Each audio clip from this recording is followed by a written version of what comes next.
요즘 현대사회에서 위기관리라는 용어를 흔히 쓰고 있습니다. 인생이나 세상사에서는 어떤 형태로든지 간에 위기가 오기 마련인데 그것을 관리하는 자세와 능력은 사람마다 다릅니다. 그리고 그 차이는 결국 정반대의 결과로 이어지기 마련입니다. 위기를 맞이했을 때 그저 당황하면서 우왕좌왕하기만 하면 상황은 더욱 악화일로로 치닫게 되지만 그것을 적절하게 대처하면 위기의 확대를 막을 뿐 아니라 오히려 상황을 호전시킬 수도 있는 것입니다. 언젠가 코카콜라 회사의 페이스북에 포르노 동영상이 포함된 내용이 올라온 적이 있었습니다. 한 학부모가 그에 대해 거세게 항의하자 코카콜라는 그 게시물을 서둘러 삭제한 후에 그 학부모에게 사과의 뜻으로 호텔 숙박권과 뮤지컬 공연 티켓을 보내주었습니다. 하지만 문제는 그 호텔까지 다녀올 왕복 항공권은 같이 정하지 않았던 것인데 그 학부모가 이 사실을 공론화시키면서 논란이 확산되었습니다. 결국 코카콜라는 소비자의 정당한 문제 제기를 적극적으로 수용하여 공개적인 사과와 재발 방지를 약속하지 않고 오로지 사건을 적당히 덮고 넘어가려는 인상만 주게 되면서 더 많은 비난을 자초하고 말았던 것입니다. 반면에 델 컴퓨터 회사는 비슷한 상황에서 정반대의 대처 자세를 보여주었습니다. 한 블로그가 델 컴퓨터의 애프터 서비스에 대해 불만을 품으면서 I hate Dell.com 나는 델이 싫다라는 사이트를 만들면서 소비자들의 불만을 수집하기 시작했습니다. 거기에 부응하여 전직 델 직원 중 한 명이 델 매니저의 22가지 고백이라는 제목으로 영업 기밀까지 폭로하는 바람에 사태가 급속도로 악화되었습니다.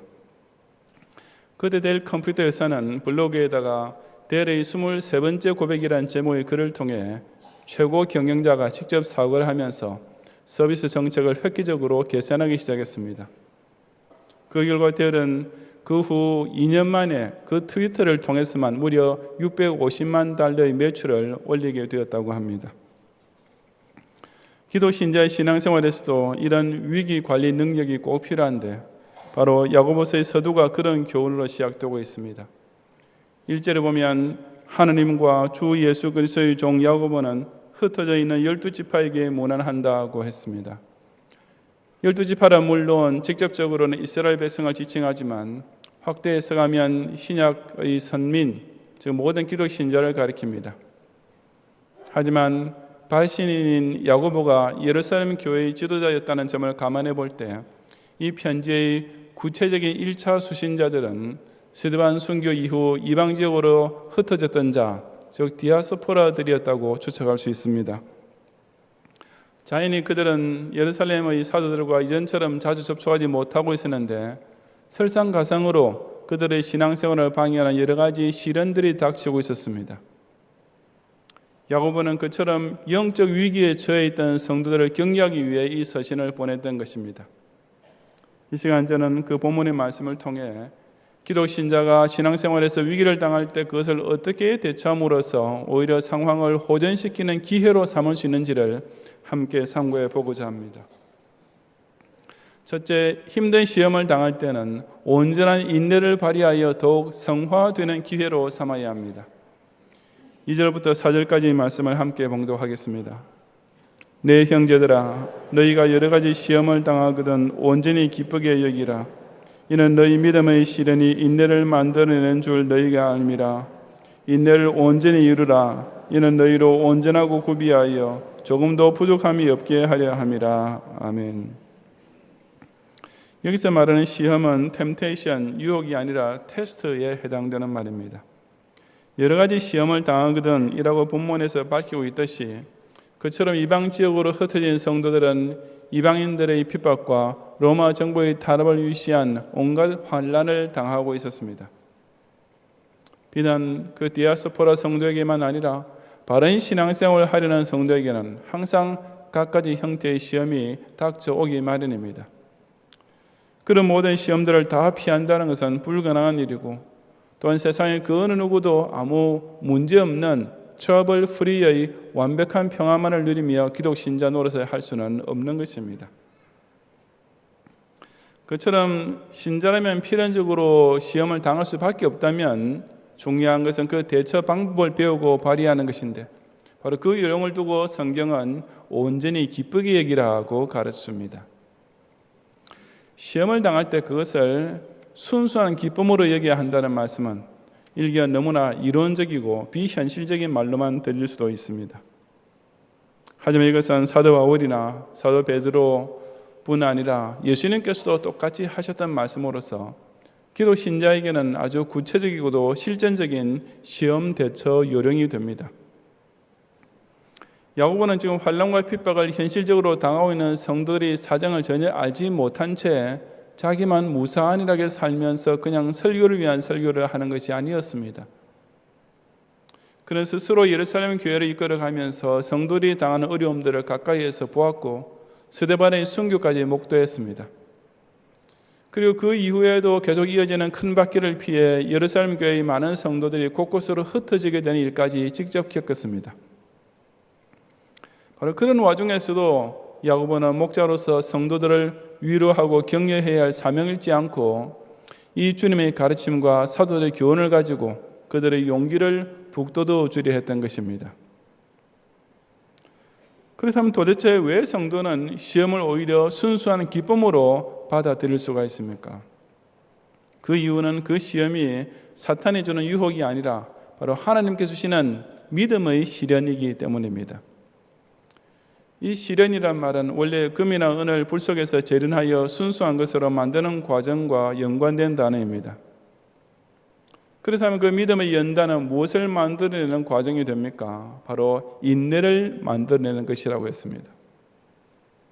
인내는 사람이 소유할 수 있는 가장 고상한 덕목들 중에 몇 손가락 안에 꼽히는 것인데 그것은 오직 시련을 통과해야만 얻을 수 있는 산물인 것입니다. 그처럼 인내를 온전히 이룬 성도는 결국 온전하고 구비하여 조금도 부족함이 없는 신앙인으로 완성된다고 했습니다. 온전하다라는 말은 성숙하다는 뜻이고 구비하다란 완성되다라는 뜻이며 부족함이 없다라는 말은 문자 그대로 완벽하다는 뜻으로서 셋 다 동의어들입니다. 즉 신자가 성화 과정에서 100점을 맞기 위해서 반드시 통과해야 할 필수 과정이 곧 시험을 믿음의 시련으로 받아들이면서 인내해내는 것입니다.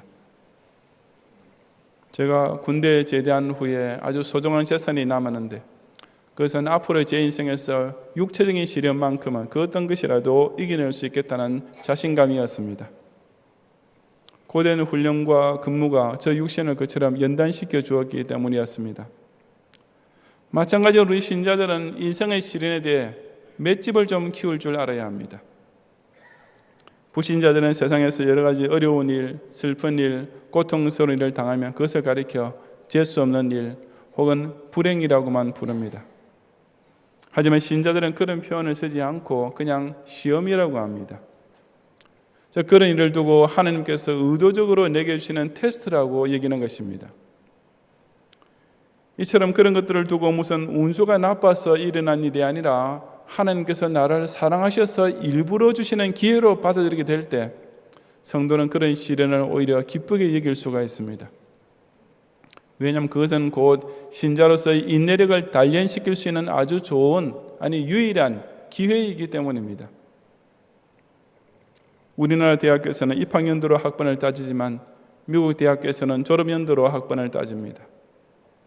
입학만 했다고 다 된 것이 결코 아니라 공부를 열심히 해서 학점을 잘 받고 졸업까지 해야만 진짜 그 학교 출신이라고 불릴 수 있다는 뜻입니다. 마찬가지로 한 번 신앙 고백하고 세례를 받고 교회 입교인으로 등록했다고 자동적으로 다 끝난 것이 결코 아닙니다. 온전하게 구비하여 부족함이 없는 이 신앙생활의 성화 과정을 끝까지 성공적으로 이수해야만 하는 것입니다. 아직 남아있는 신앙생활의 여정에서 온갖 힘든 시험을 당하더라도 그것이 궁극적으로는 자신을 그리스도의 장성한 분량까지 자라게 해줄 호기임을 깨닫고 그 믿음의 시련을 오히려 기쁘게 이기면서 인내로서 넉넉히 통과하는 성도들이 되시기를 바랍니다. 둘째, 어려운 기로에 설 때에는 믿음의 기도를 통해 하나님의 도우심을 체험할 수 있어야 합니다. 5절부터 8절까지 함께 봉독하겠습니다. 너희 중에 누구든지 지혜가 부족하거든 모든 사람에게 후히 주시고 꾸짖지 아니하시는 하느님께 구하라. 그리하면 주시리라. 오직 믿음으로 구하고 조금도 의심하지 말라. 의심하는 자는 마치 바람에 밀려 요동하는 바다 물결 같으니 이런 사람은 무엇이든지 죽기 얻기를 생각하지 말라. 두 마음을 품어 모든 일에 정함이 없는 자로다 라고 했습니다. 여기서 말하는 지혜란 앞에서 언급된 여러 가지 시험들을 당할 때 영적으로 바로 판단하고 행동하게 해주는 지혜를 가리킵니다. 흩어진 12지파의 성도들은 이전에 미처 겪어보지 못한 여러 가지 시험들을 많이 당하게 되었습니다. 로마 황제의 흉상 앞에 분향할 것을 강요받거나 제사상에서 물리는 음식이 차린 식탁에 동석하게 되거나 혹은 동족이면서도 예수 믿는 사람만 쫓아다니면서 모함하는 유대인들의 핍박 등 전에 겪어보지 못했던 새로운 시험을 당할 때마다 아직은 신앙의 지혜가 부족한 그들은 어떻게 그것을 대처해야 할지 미처 판단이 서지 못할 때도 자주 있었을 것입니다. 예전에 예루살렘 교회에 있을 때라면 사도들에게 직접 물어보면 되겠지만 이방에 흩어져 사는 형편에서는 어림도 없는 일이었습니다. 하지만 바로 그런 경우에 필요한 지혜를 하나님께 직접 기도해서 얻을 수 있다고 했습니다. 이 구하라는 말은 요청하라는 뜻입니다. 잠언 2장 6절과 7절 상반절에 대저 여호와는 지혜를 주시며 지식과 명철을 그 입에서 내심이며 그는 정직한 자를 위하여 완전한 지혜를 예비하신다라고 했듯이 하나님이야말로 참된 지혜의 근원이시며 또한 모든 지혜의 무한한 제공자이시기 때문입니다. 모든 사람에게란 차별 없이 기도에 응답이시는 하나님심을 가리킵니다. 후히란 기도하는 사람에게 넉넉하게 응답이신다는 뜻입니다. 또한 하나님은 꾸짖지 아니하시는, 즉 잘못을 지적하지 아니하시고 주시는 분이라고 했습니다. 사람은 도와주더라도 그 전에 무슨 일을 그따위로 했느냐라고 핀잔을 주든지 최소한 봐라 내가 뭐라고 그랬니? 라고 하는 한마디는 꼭 하기 마련입니다. 하지만 하나님은 조금도 그런 불쾌한 표정을 짓지 않으시면서 오히려 받는 우리에게 일절 부담감이 생기지 않도록 마음까지 써주시면서 전적으로 도움을 베풀어 주시는 것입니다. 그런 고마운 하나님의 도우심을 받기 위해서 기도드릴 때 꼭 빠뜨리지 말아야 할 자세가 있는데 그것이 곧 믿음으로 구하고 조금도 의심하지 않는 것이라고 했습니다. 이 기도가 응답될까 되지 않을까라고 바다 물결이 바람에 따라 이쪽 저쪽으로 흔들리는 것처럼 그런 마음으로 기도하는 교원들이 실제로 있습니다. 바로 이런 사람을 두고 두 마음을 품은 자라고 한 것입니다. 저 기도하면서도 될지 모르고 안 될지도 모른다. 뭐 응답 받으면 좋고 못 받아도 본전 미치는 일은 없으니 괜찮다라는 식으로 기도하는 자세입니다. 그런 교인은 기도뿐 아니라 모든 일에 정함이 없는 사람, 즉 신앙생활뿐 아니라 매사에 안정감이 없고 항상 불안한 사람이 될 수밖에 없습니다.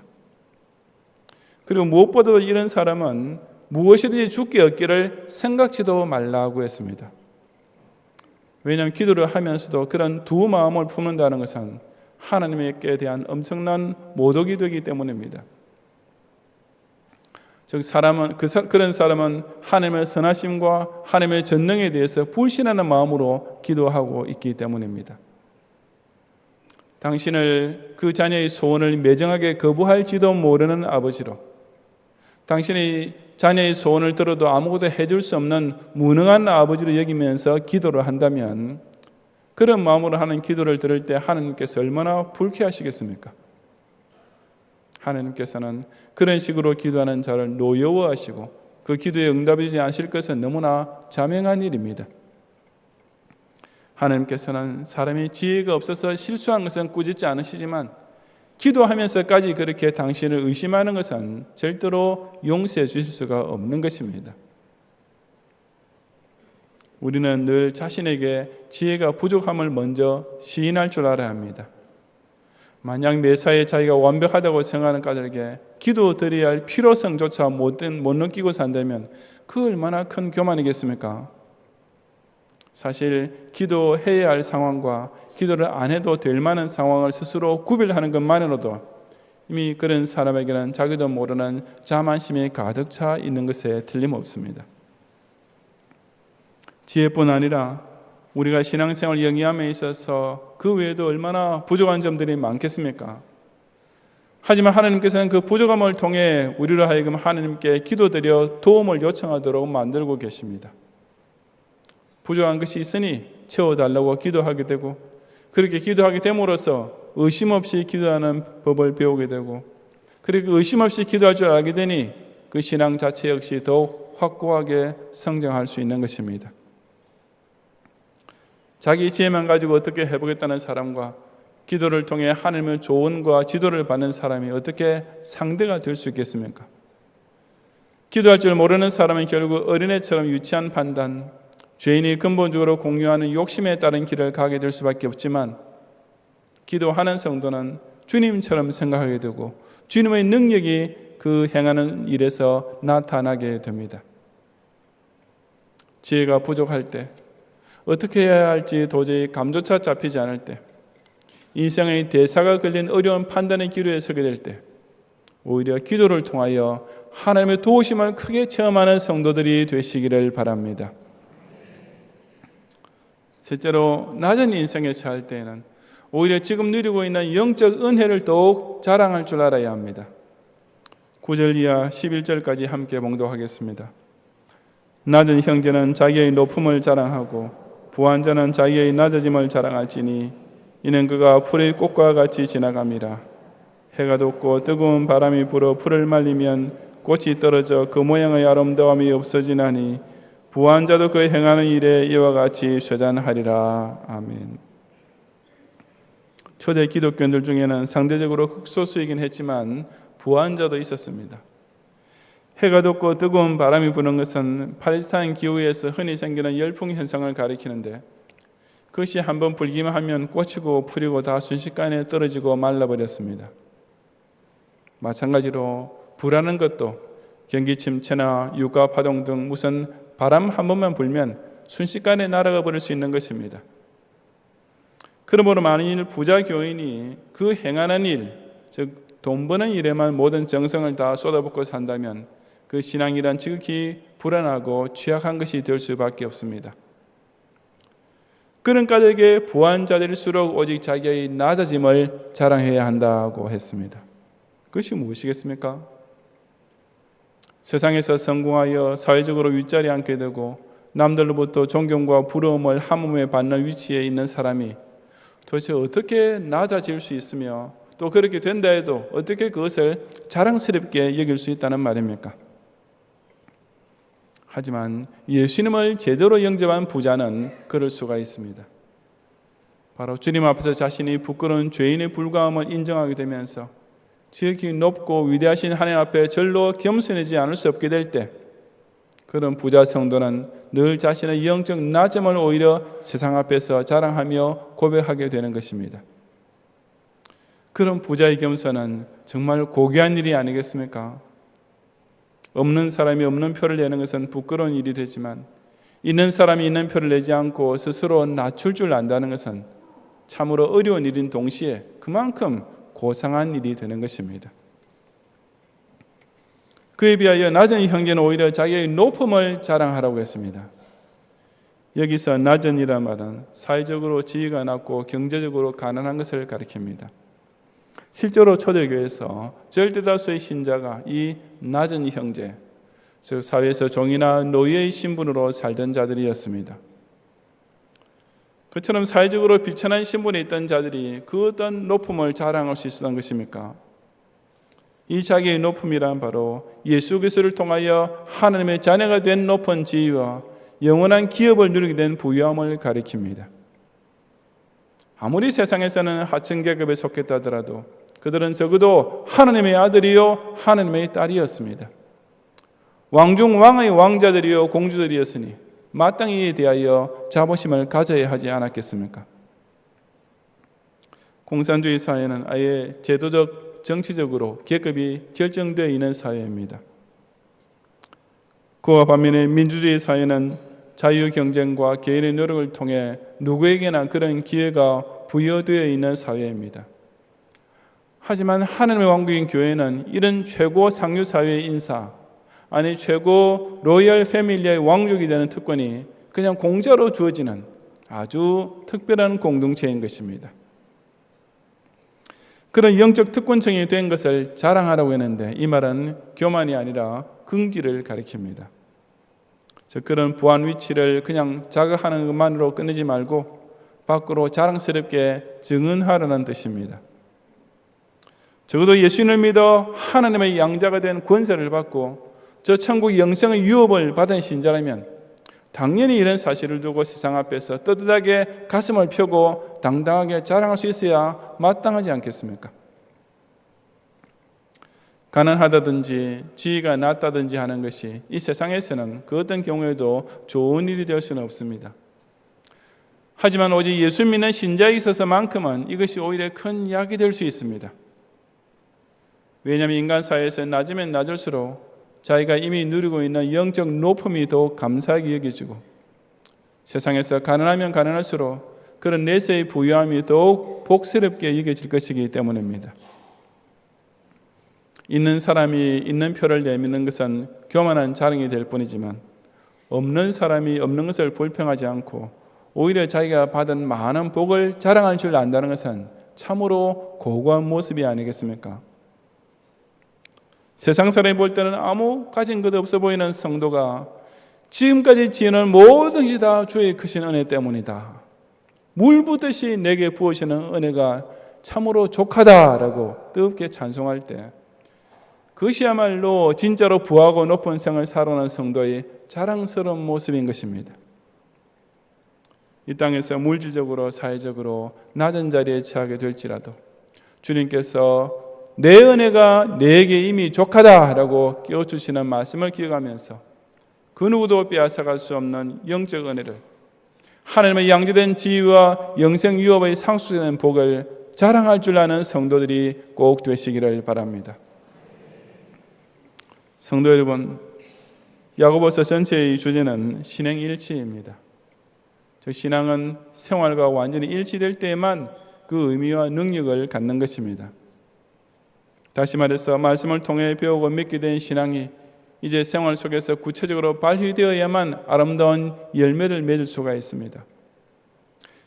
놀랍게도 그런 기회란 그저 만사 형통할 때보다는 오히려 굳은 일, 나쁜 일처럼 보이는 위기가 닥칠 때 있는 것이라고 성령님께서는 이 야고보서의 첫 장 첫머리를 통해 참으로 범상치 않게 선포해 주십니다. 힘든 시험을 당할 때, 어려운 기로에 서게 될 때, 돈도 지위도 없는 낮은 인생에 처하게 될 때, 바로 그런 때가 영적 위기 관리 능력을 발휘하여 전화 위복의 결과를 낳을 수 있는 기회라고 일깨워 주시는 것입니다. 모든 신자는 다 그런 위기를 통과하게 됩니다. 죄 많은 세상을 살며 신자가 시험을 당하지 않을 도리가 없기 때문입니다. 하지만 그런 시련의 시기를 성도는 오직 인내로 이겨냄으로써 이 풍랑 인하여 더 빨리 갑니다라고 더욱 성화 생활에 진보를 낼 수가 있습니다. 복잡하다는 세상에서 한치 앞을 내다볼 수 없는 인생을 사느라면 굳이 무슨 결정장애 따위의 신조어를 동원할 필요도 없이 누구나 다 어려운 판단의 기로에 서게 됩니다. 그럴 때는 혼자서 골머리를 썩일 필요 없이 오직 하나님께 엎드려 기도하기만 하면 저 전능자께서 다 친히 해결해 주십니다. 또한 우리 교회는 서울에서 그리 부자 동네라고는 할 수 없는 곳에 자리 잡고 있으며 우리 교원들 가운데서도 재벌이라고 불릴 만한 사람은 전혀 없습니다. 하지만 그처럼 인간 사회에서 가난하고 비천하다는 사실 때문에 오히려 우리 경향의 성도들은 그리스도 왕국 안에서 이처럼 부유하고 높은 자가 되는 일을 자랑하면서 더욱 감격적인 예배를 드리고 열정적인 전도를 하고 있지 않습니까? 실로 기독 신자는 이처럼 위기를 기회로 바꾸며 살 수 있습니다. 교회를 다녀도 내 인생이 전혀 풀리지 않고 오히려 악재만 생긴다고 짜증내며 불평하는 것은 스스로 그 상황을 더 악화시키는 실로 어리석은 소치일 뿐입니다. 힘들고 어렵고 괴로운 일이 닥칠 때에도 끝까지 인내하며 믿음의 기도를 올리고 이미 받은 큰 은혜를 자랑함으로써 모든 것을 합력하여 선을 이루시는 하나님의 섭리를 따라 오히려 더욱 온전하고 구비하여 부족함이 없게 되는 복을 반드시 누리는 모든 경향의 성도들이 되시기를 주님의 이름으로 축원합니다.